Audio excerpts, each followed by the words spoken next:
Welcome to the New Books Network. Hello, everyone. I'm Latoya Johnson, and I'm here with Maya Phillips, a critic at large for the New York Times, to discuss her book, Nerd Adventures in Fandom From the Universe to the Multiverse. It's an incisive essay collection that explores race, religion, sexuality, class, and gender through the lens of pop culture fandoms. Welcome, Maya. Thank you for being here with me. Thanks for the invite, Latoya. So before we get started into the book, you're a critic, an arts critic for the New York Times, correct? Can you tell us a bit about your professional journey and how you incorporate your love of nerd culture into what you do? Sure. I started writing criticism, I think, as a teenager in high Okay. school, like legit. My little really intense Catholic private school, I worked for the newspaper, and I remember writing a review of some kind of Jesus movie.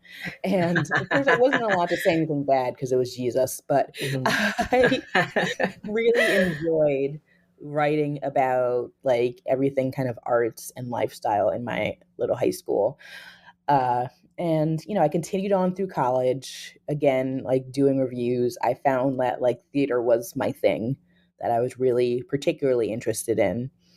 And from there, I just kind of, as a freelancer, especially graduating at a time of recession like we are in now, um, it was really tough to, get a job. And I really wanted a staff writer job at a paper, but knew that that was rare and it continues to be rare. So I just kind of freelanced everywhere I could. And I just kind of wrote about everything arts and entertainment I could. Um, I had a few very short stints in like news reporting, which I hated, but it was good practice for me. And again, I was just trying to get as much experience as I could in every area. So eventually, I just started writing for larger and larger publications. Eventually, I got a job on the copy desk for the New Yorker, and there I was steadily again like freelancing for other people and like writing for the New Yorker. And I started at the Times as the first arts critic fellow, and I had been writing a couple of reviews for them over the years, and they invited me on and they hired me a couple months in. So that was really great. And it was really impressive. It's really interesting actually seeing that journey, like starting off that I remember having such trouble, like just a few years ago, pitching like nerd culture kind of articles. I would have to like argue them like, oh no, like enough people will read this Doctor Who article, like enough people will read like this thing about anime. And I still came up with a good amount of resistance. And it's so funny how the culture has shifted so dramatically that now, I mean, and part of it is also me being in the position I am, that I am a staff writer at the New York Times, and they kind of know my areas of expertise. So that's part of it. But the other part of it is just us being in a culture where nerddom has become so mainstream so quickly and has been so profitable. So now I can be like, oh, can I just write this anime article? And my editors are like, okay, cool. Sure, do that. Or like, I'm like, or like examining several Marvel movies isn't like that weird. I mean, you still get the conversations about what is, highbrow and what is lowbrow, but still people are going to read about it because that's what people are investing their time in across all platforms. So I have been very fortunate that I can write about, highbrow arts and culture, theater and you know, like music and dance and all, and like any kind of arts basically that grabs my interest. But I can also write about, the nerdy stuff that is personal to me. And like, I grew up with this stuff. So it's really precious to me to be able to go back to these fandoms that were so private to me and that I thought were, only mine and like for a couple friends, that not everyone was watching like Dragon Ball Z after school or like Sailor Moon. I was like trying to find my people back then, and now they're everywhere. And it's amazing that I get to bring my critical mind to that stuff too. And of course, I'm going to want to talk to you about the casual consumption of nerd culture now. I'm going to want to get into that a bit later. But can you talk a little bit now about uh, the book's premise, nerd's premise, and the meaning of nerd culture Hmm. for those who don't know? Yeah, yeah. I mean, starting off with just like the word nerd, like that has changed so much over the last couple decades. It was a derogatory term. Like you didn't want to be a nerd. And now, people claim it very openly. And I think I started from that kind of position where I'm like, okay, what has shifted? Like I said, like why is all this stuff cool now? And part of it is Hollywood, and part of it is, a large part of is capitalism and like seeing what is driving sales, what's earning the most money at box office, what is um driving money in terms of like, games and like TV shows and all of that. And I make the argument that there's a lot more to each of these fandoms than I think a lot of people realize.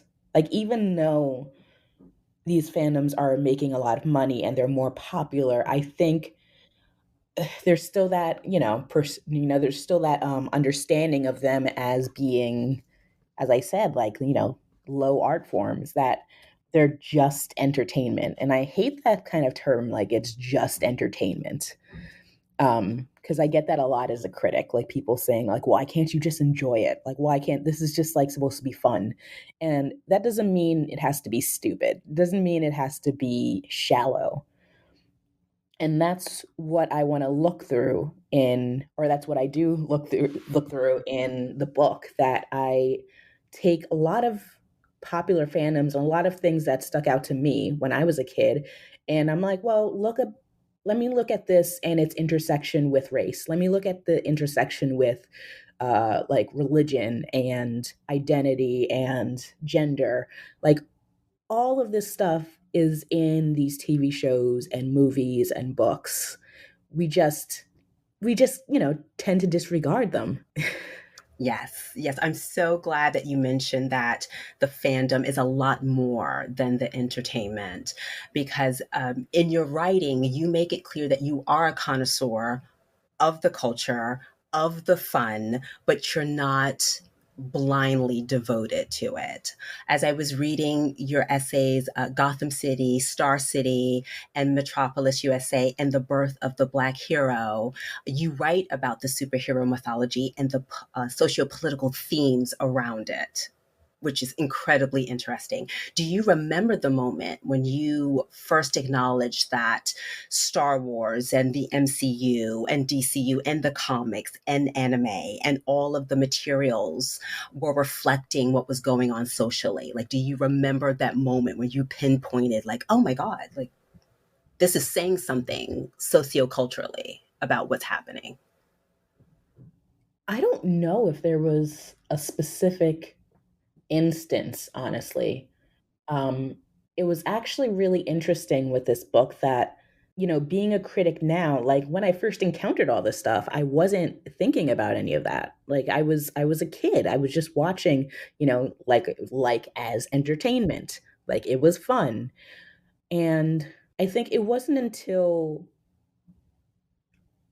just recently, like before I wrote the book, that I was thinking, I was like, no, let me take that back. I think it started with the birth of the Black hero. That's the first bit of the book I wrote, actually.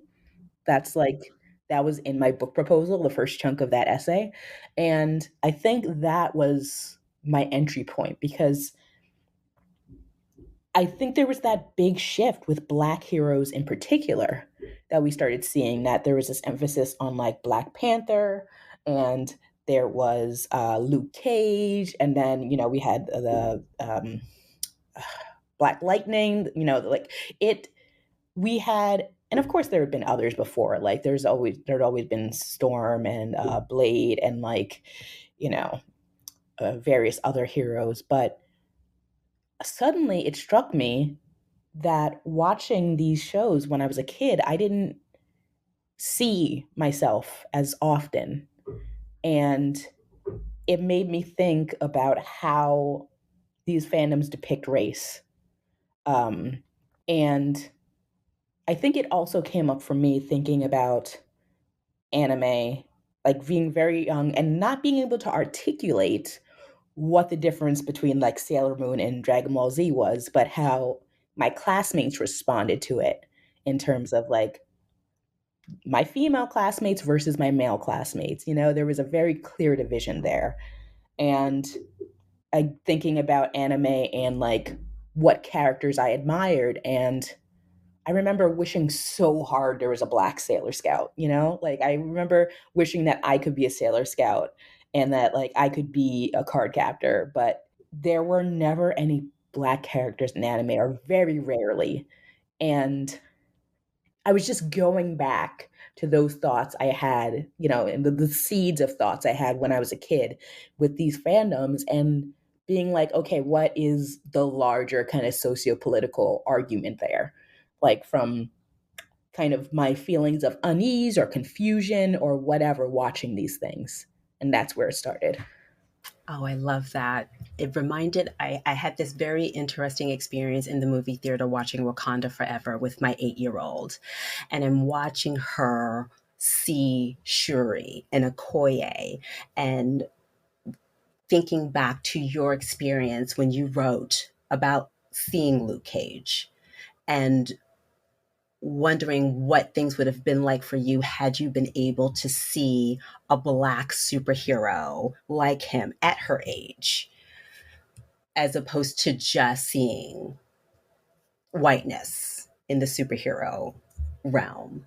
And so it's very interesting to hear you say that. Do you think about that often now, being like, oh man, the kids now, they get to see, the Monica Rambos and the Falcons, who's now, I guess, Captain America now, they get to see these now, whereas we didn't really have that when we were kids outside of comics. We didn't have the visuals of this. Do you think about that now?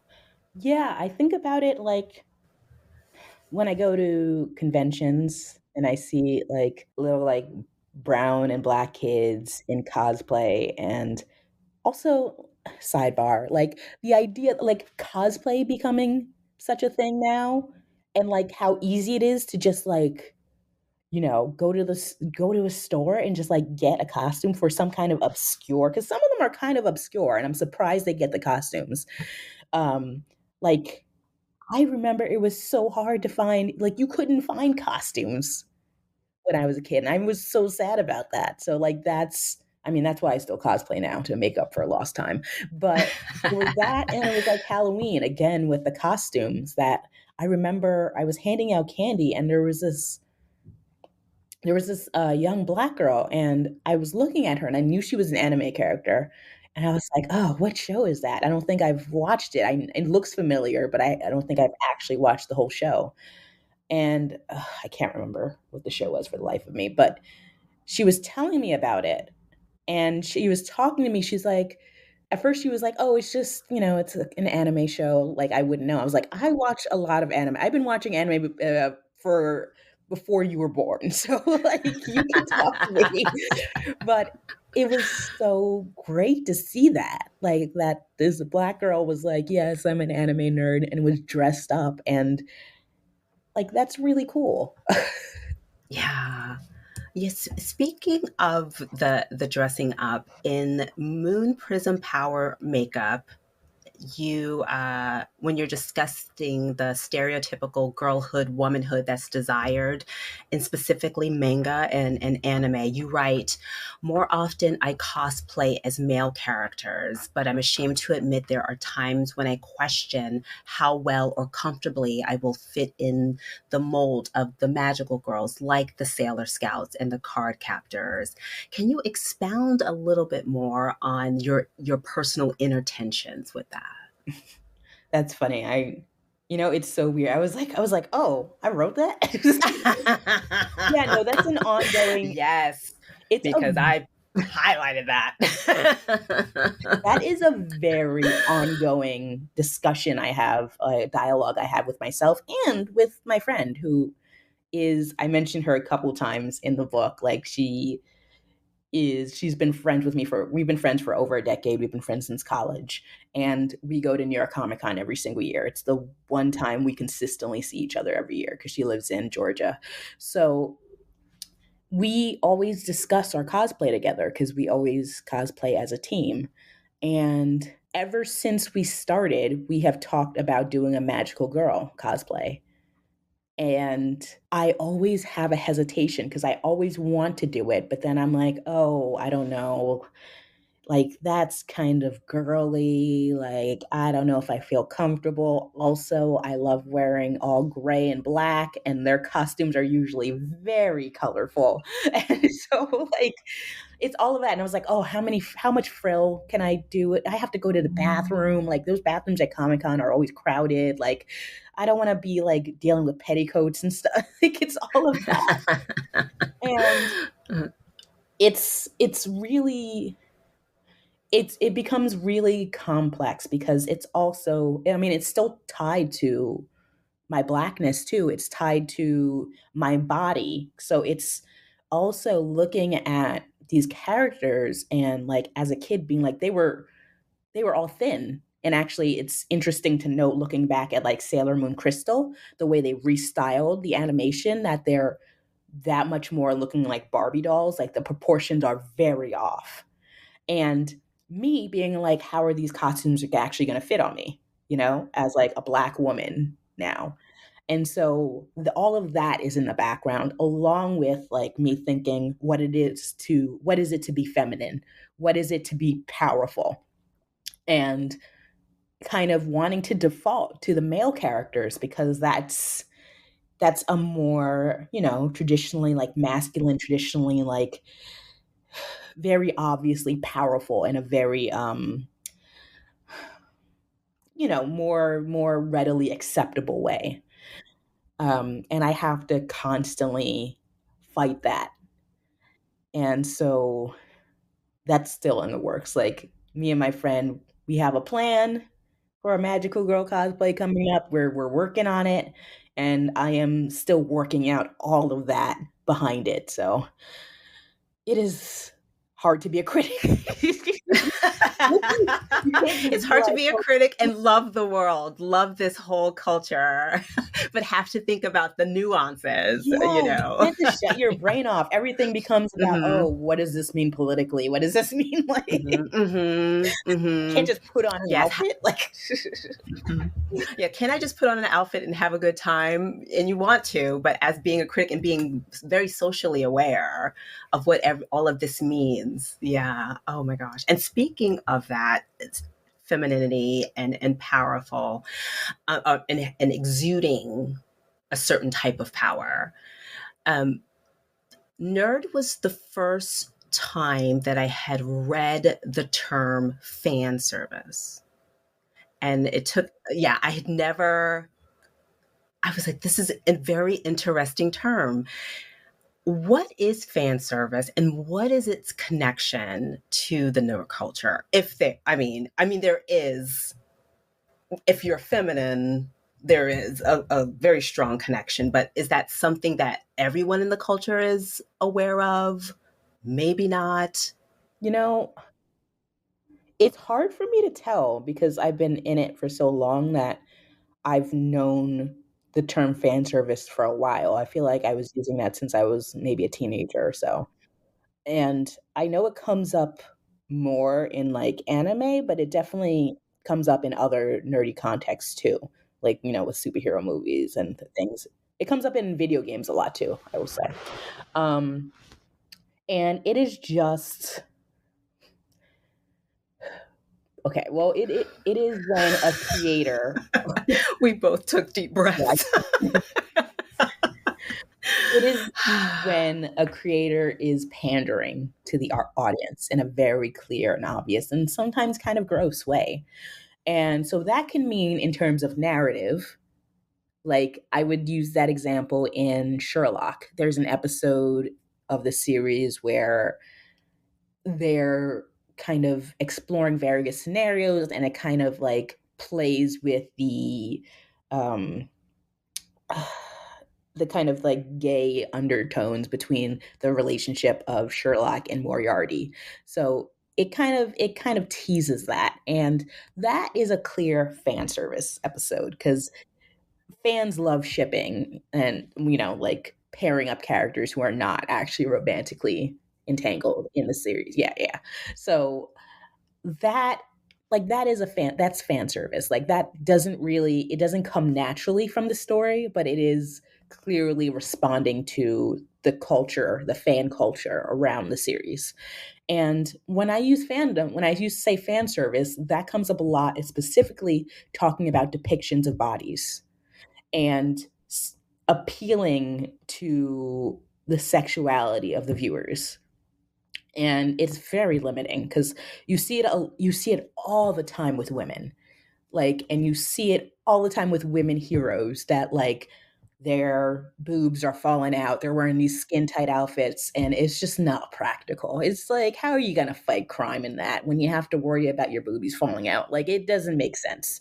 But it's and I think, with anime, that's part of what has kind of ruined its reputation, or like has given it that negative connotation that people would think about it as all sexual, because so much of that you see young girls' bodies. There's always like a beach episode and everyone's in their bathing suits for no reason. And like, it's so unnecessary and they go out of their way to do it. And that's how it's tied to gender, because you don't really see it with male characters as often. You do occasionally, but it's always like very pointed. So a show like Yuri on Ice, or like a show like Free Eternal Summer, like all about like a male swim team, and they're all shiny and like glistening with their muscles, and like there's again the homoerotic undertones, and the show is playing with it, but it's part of the whole conceit, as opposed to the sexualization of women's bodies is just rampant. It doesn't matter if it's not like intentionally done as part of the show's intention. It's just it's done to draw people in, and it alienates viewers, I think, because I'm watching like as a straight cis woman and being like, I don't need to look at like these women bursting out of their bikinis. Like, what is that supposed to do for me? Like, it's this has, because I'm just looking from the point of view of like story, and this has nothing to do with story, and it actually turns me off as a fan that I know you're pandering to a male audience because you think that that is the only audience for this show or movie or whatever it is. Do you find that they're shifting away from that a little bit more now, given the sociocultural atmosphere that we're in now? Is there a shift or not really? No, it's still. Well, I think it depends on which genre you're talking about. I think there has been a noticeable shift in like superhero movies and stuff. Um, that I feel like for example, like Harley Quinn, like it's very intentional the way that her costumes have changed over the years. And with her now, she's had like the booty shorts. I don't know if she still has booty shorts, but like and but with that, and I think the fact that she got her own movie, that was very female led. That is about owning the female sexuality and owning the female body. And of course, that gets tricky because then we're talking about, how feminist it is. But I, and I think like, updating like Wonder Woman's costume and um, updating like Scarlet Witch, like all of that. But there are still moments when I'm thinking about like the Batman and Zoe Kravitz as Catwoman, because Catwoman has always been a very sexual figure.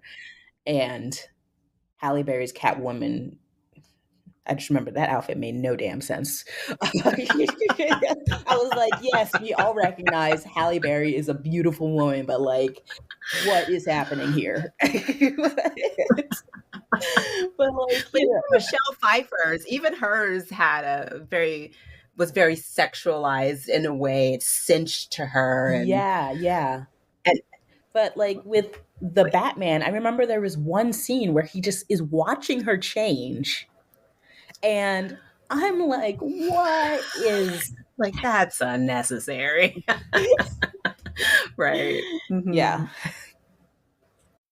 This episode is brought to you by Wayfair. Podcasts follow us everywhere, whether you're cooking in the kitchen, chilling in the living room, or pretending to fold laundry in the bedroom. And with Wayfair, every one of those rooms can tell a story of its own. Their curated collections of furniture styles and prices make Wayfair the trusted destination to turn your home into your happy place. Shop everything home at wayfair.com with free and easy delivery straight to your door.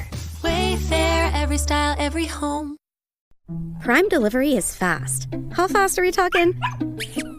We're talking puzzle toys and lick-pad delivered so fast you can get this puppy under control. Fast. We're talking chew toys at your door without really waiting fast. Pee pads, cooling mat, and peg hammer, fast and fast. And there's training TREATS faster than you can say sit fast.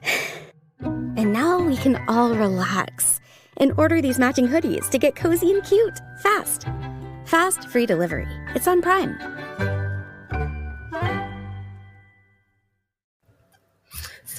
So I want to shift a little bit back to the birth of the Black hero and the depiction of Blackness in anime and fantasy. You write, Black imaginary worlds are rare in the mainstream, and when they appear, they are largely rooted in the real world.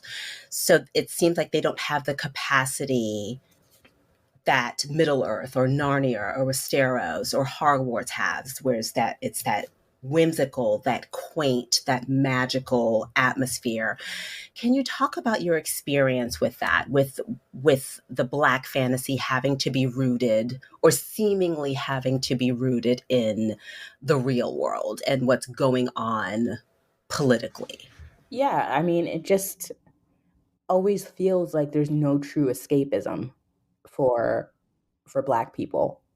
And I mean, it is the reality. Like, we can never take off our Blackness. It is always what defines us, because that is how our country is built. Like, that is how our society is built. And that's what we're raised to believe. We're constantly being reminded that we are a different kind of citizen. So of course that comes across in the fiction too. Like, so that's why I think it's so like revolutionary for works that are actually like, yeah, I have a Black character who's just going to go off and learn magic or like have an adventure, because we're not allowed to have fun in the same way, We're always, because historically we've had to be in survival mode because America keeps killing us. America keeps, keeping us down. Like, so it is enough for us to just exist in the world. So God forbid we actually be allowed to exist in a magical world and like have our own adventures. And it's really unfortunate, but that goes back to what you were saying earlier about a new generation. Like, hopefully Black kids growing up today can have both. And I'm not saying that it should be pure escapism, because there is the reality of our world. And unfortunately, we don't have the privilege to forget that. white people can forget about racism for a second. They can go about their day and just think about housewives of whatever, or like, you know, and be like, just go to CVS, go have their happy hour. That's really nice. But like, it's always got to be on our mind in some way. And I hope that kids today, like young Black and brown kids today, are still also able to engage in the magic and the fantasy, because we need that too. Like that's how we remain young, and that's how we grow our imagination, how we extend our imagination. Like that's really important too. Yes, it is. Yes, because I found that I come to this world. Of course, I feel like I'm a casual consumer. I hate to admit that to you. I'm a little embarrassed, but I do come to the world for the escapism. Yes, and so giving my little daughter, my little 8-year-old, the opportunity for escapism has been really beneficial, and for her to see these characters that I feel like I wish I would have had the opportunity to see when I was her age. So I feel like I'm just coming to it now, unfortunately. But I want to shift a little bit to the outlining of your book, because I absolutely love the titles of your essays. And so I love that. So I want to know, what was your approach to outlining Nerd, number one? And second, your parents have played such a an enormous role in your fandom. Like, do you agree with me? Is that a true statement to make, that they're pretty free? Okay. And so I wanted to know, secondly, like, how did you decide what personal stories you wanted to incorporate? Because we do see your parents a lot in the book. So how did you decide what stories you wanted to tell? Did you have to ask mom, like, can I tell this story? Oh my God, this is so funny. My mom has always complained. She's like, why you got to talk about me? She's like, all you call Twitter, like, knowing about my business.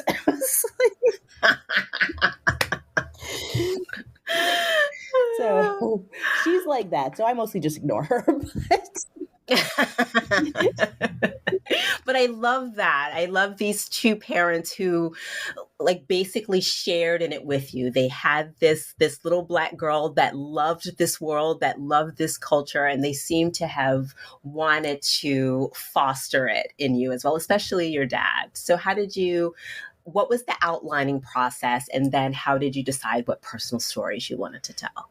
I mean, it was kind of challenging, because like going in and writing this book, I remember working on the proposal with my agent, and it came up a lot that this might be a little more difficult to market, because it is a mix of critical essays and like kind of memoir.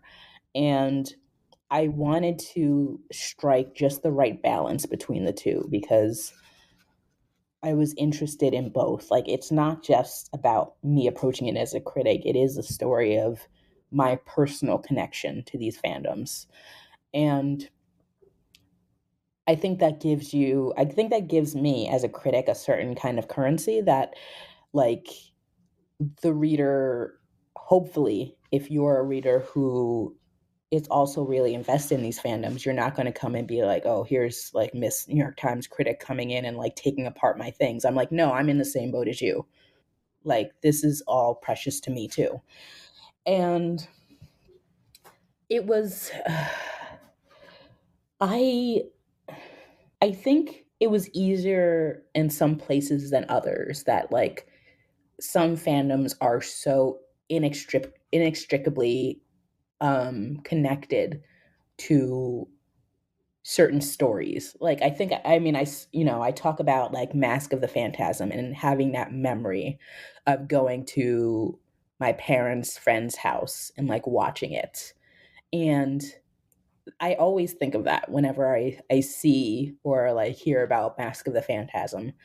And like Spider-Man, like I still think of my dad when a new Spider-Man movie comes out because he loved Spider-Man. And I just remember going to his job, working in Forest Hills and him being like, this is where Spider-Man lives. And, that's like, I will never not think of that.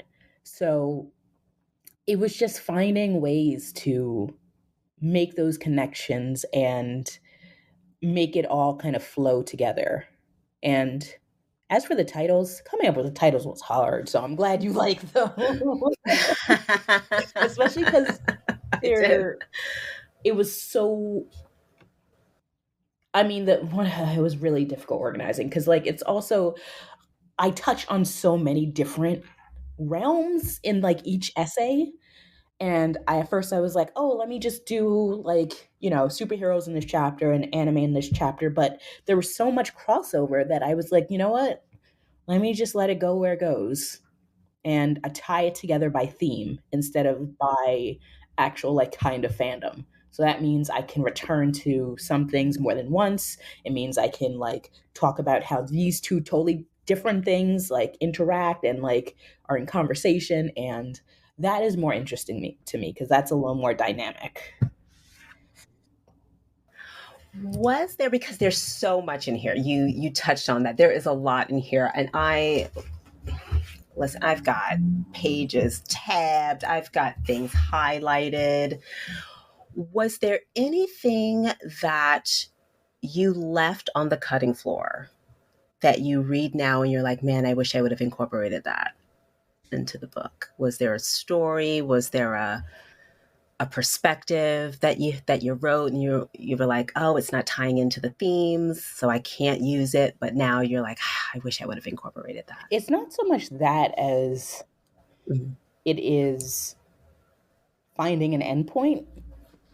Like, because at some point I had to just like hand in a final draft, but obviously movies are still coming out, things are still happening. So I'm like, oh God, another Black Panther. Like at this point, of course, the second Black Panther hadn't come out, but I was like, oh no, another Black Panther. I'm like, oh God, there's the other Spider-Verse movie. I'm like, then Sandman. I wish I could have written about the Sandman adaptation because I love Sandman so much. And in general, I think I could have written a little more about Neil Gaiman because I'm obsessed with his work. But there's like, it's just, I was obsessed with like timeliness. And I'm like, I really want to have the newest thing that people are talking about in here.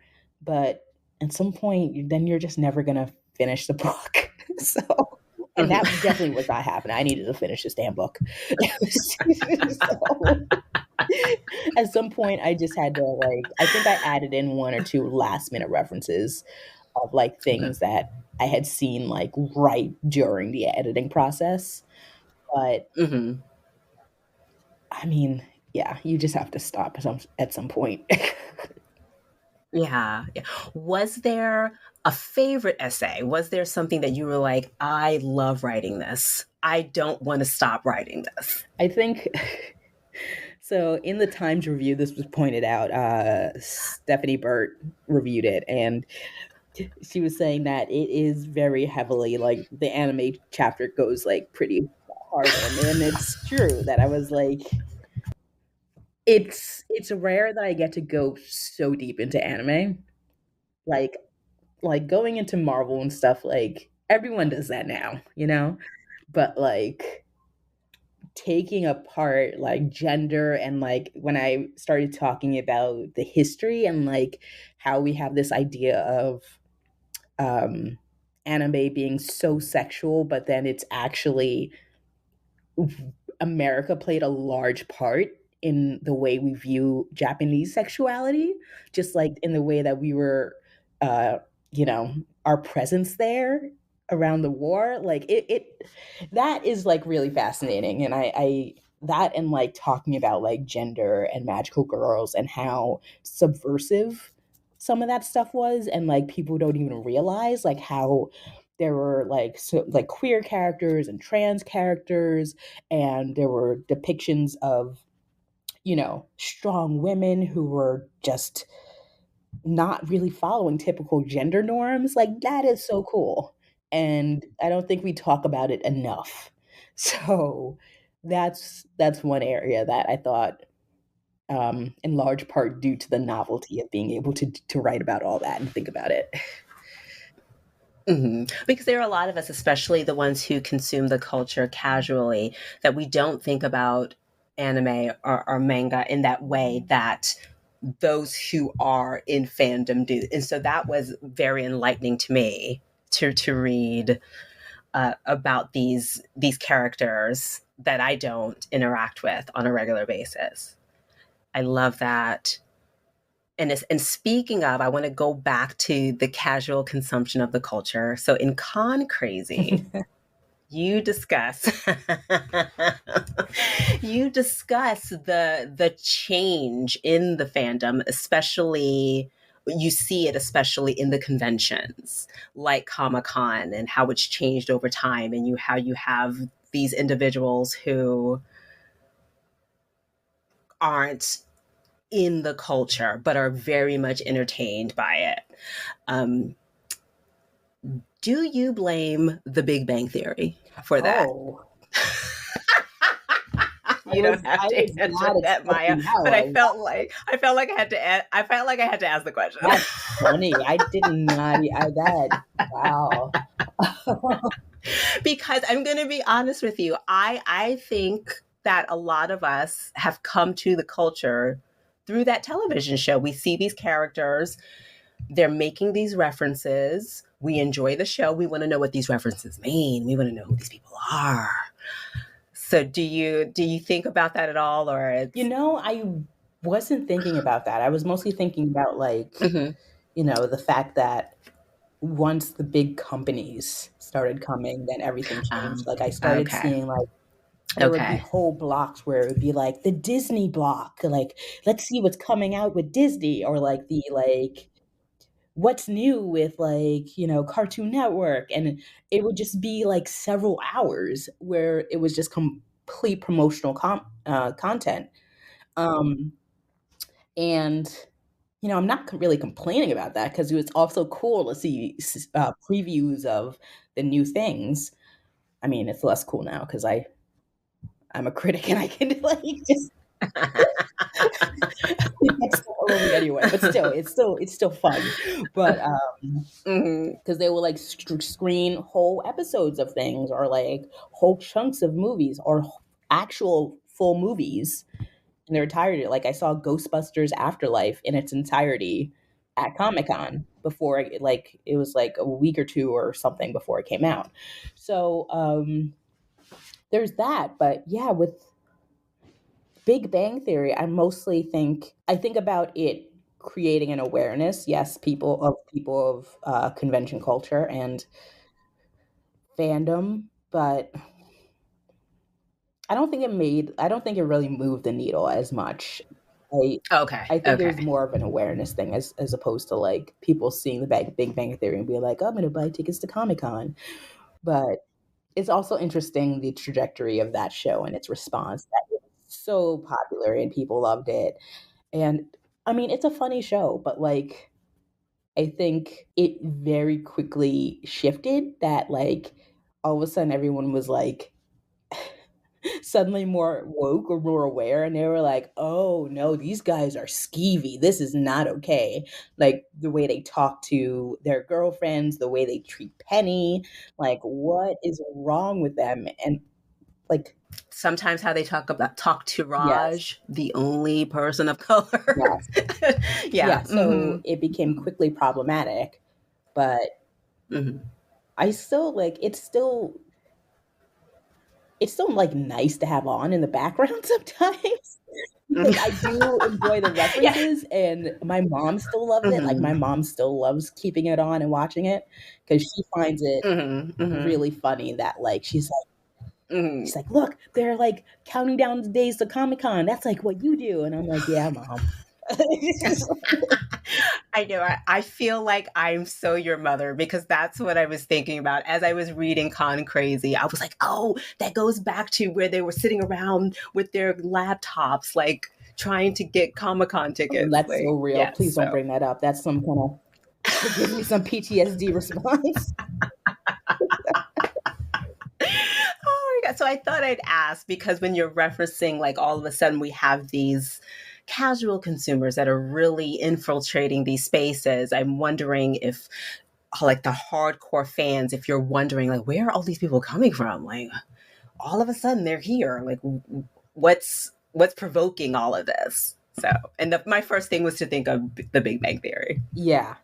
As I said, I blame Disney pretty much. I think Disney is the main driver of that. Like, I mean, for real. Like, they have really just capitalized on these fandoms. Like, Star Wars was just those 3 movies for a while, and then we got the prequels, and then they came back with the sequels, and now there's like 50 shows. Like, I can't even keep up. And I was like watching Star Wars since I was a little baby. Like, come on. Like, it's too damn much. Yes, I went on a website yesterday to look up Phase 4 of the MCU, and now there's just all of this stuff just being bombarded with all of this MCU, and I'm like, okay, I'm not certain I'm going to be able to keep up with all of the new things that's happening. But yeah, Disney is definitely capitalizing off of things. And that it really annoys me, actually, like, because I feel like that has alienated me as a fan, that my fandoms don't feel the same. Yeah, I don't engage in them in the same way, because now it becomes like a burden, that to keep up with everything, you have to like watch this on this streaming service, you have to watch these movies, and like everything is connected. So if you decide that you're not interested in this show, then you're going to miss the references in the next movie. And I'm like, I shouldn't feel like you can, more than feeling like I'm being led through these universes in a natural way, like led by my interests, led by, how great the storytelling and the characters are. I'm being led because, Disney wants to make more money, and they want me to get on as many platforms as I can and like give them as much money as I can. And so I'm very aware of it. So it doesn't even feel like, oh, I'm doing this as like a Star Wars fan or an MCU fan. It's like, oh, I'm doing this because Disney tells me to, because the next damn movie is not going to make any sense. And that's not a good feeling. It pulls me out of the fandom. Is that a collective feeling among a lot of the groups of, like, that's in the culture? Is that the overarching feeling, do you think? When you guys are talking, when you guys are having these discussions, is that like, oh, this is turning into something we could have never anticipated it would turn into, and it's kind of a bummer? It really depends on who you speak to. I think that me and my friends are kind of like on the same page, and I don't know if this is purely an age thing too. I think part of it is age, that for things like Harry Potter, which of course has its own complications because of J.K. Rowling being a freaking idiot, but like, but that had already kind of become dated with us because we all grew up with it, but then it kept expanding, and we were already like, we can't engage in this world anymore in this way. It's like, you